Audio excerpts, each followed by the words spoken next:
আসসালামু আলাইকুম এভরিওয়ান, আশা করি সকলেই ভালো আছেন। আজকে আমি আপনাদের সাথে শেয়ার করব আরও একটি রেসিপি। আজকের রেসিপি চিংড়ি মাছ ভুনা। তো আজ চিংড়ি মাছ আমার খুবই পছন্দের, আপনারা সকলেই জানেন। তো আপনারা এখনও যারা আমাদের চ্যানেলটিকে সাবস্ক্রাইব করেননি, প্লিজ আমাদের চ্যানেলটিকে সাবস্ক্রাইব করে পাশে থাকা বেল আইকনটি অন করে দিবেন। এখন কত নাম্বার চলুন দেখে নেওয়া যাক রেসিপিটি। এখানে আমি একটু বড় সাইজের চিংড়ি মাছ নিয়েছি আর চিংড়ি মাছগুলোর খোসা ফেলে দিয়েছি, এভাবে দেখতে পাচ্ছেন। এখানে নিয়েছি পেঁয়াজ কুচি, একটু বেশি পরিমাণে নিয়েছি রসুন কুচি, আর নিলাম কাঁচামরিচ ফালি করে, নিয়েছি। এখানে নিয়েছি টমেটোটাকে এভাবে কুচি করে নিয়েছি। এখন চলে আসলাম রান্নার মূল পর্বে। এখানে পরিমাণ মতো তেল দিয়ে তেলটা গরম হয়ে আসলে দিয়ে দিলাম পেঁয়াজ কুচি। এখন আমি পেঁয়াজটাকে একটু ভেজে নেব কিছুক্ষণ।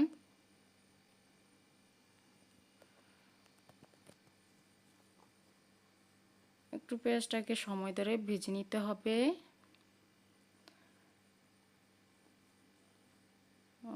আপনারা কারা কারা চিংড়ি মাছ খেতে পছন্দ করেন কমেন্ট করে জানাবেন। আমার চিংড়ি মাছ অনেক ফেভারিট, আমার ফ্যামিলি সকলেই চিংড়ি মাছটাকে খুবই পছন্দ করে, আমারও খুবই পছন্দ চিংড়ি মাছ।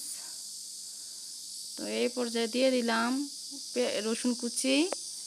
এখন আমি রসুন আর পেঁয়াজটাকে ভালোভাবে ভেজে নিব একসাথে, একটা সুন্দর কালার চলে আসা পর্যন্ত।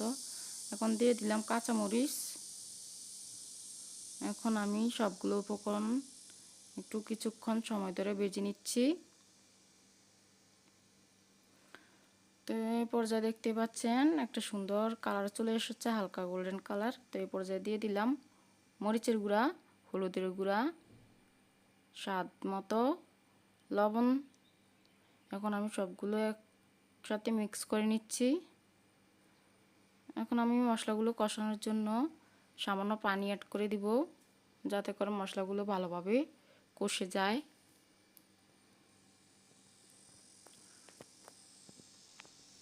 তো এই পর্যায়ে আমি পানি দিয়ে দিচ্ছি। এখন আমি আরও একটু নেড়ে ছেড়ে মশলাগুলো কষিয়ে নিব উপরে তেল বেশি ওঠা পর্যন্ত। এই তো দেখতেই পাচ্ছেন উপরে তেলটা বেশি উঠেছে, মশলাগুলো ভালোভাবে কষানো হয়ে গিয়েছে। এখন আমি মাছটা দিয়ে দিচ্ছি, চিংড়ি মাছগুলো দিয়ে দিলাম।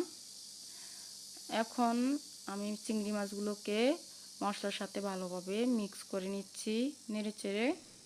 তো আমি মশলার সাথে 2 মিনিটের মতন কষিয়ে নিলাম মাছগুলোকে, বেশি কষালে চিংড়ি মাছ শক্ত হয়ে যায়।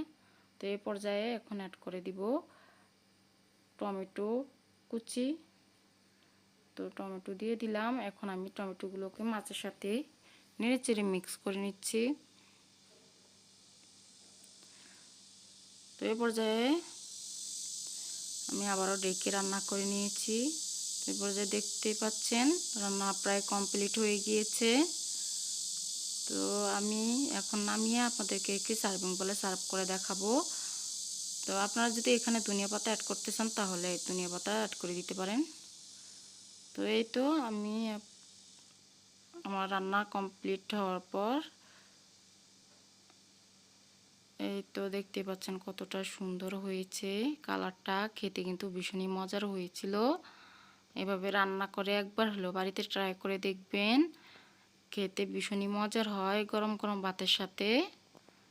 তো আশা করি এই ভিডিওটি আপনাদের সকলেরই খুব ভালো লেগেছিল। যদি ভালো লেগে থাকে তাহলে লাইক কমেন্ট শেয়ার করতে ভুলবেন না, এবং প্লিজ আমাদের চ্যানেলটিকে সাবস্ক্রাইব করে পাশে থাকা বেল আইকনটি অন করে দিবেন, এবং যারা ফেসবুক পেজ থেকে দেখছেন তারা একটি লাইক এবং ফলো করে দিবেন আমার পেজটিকে।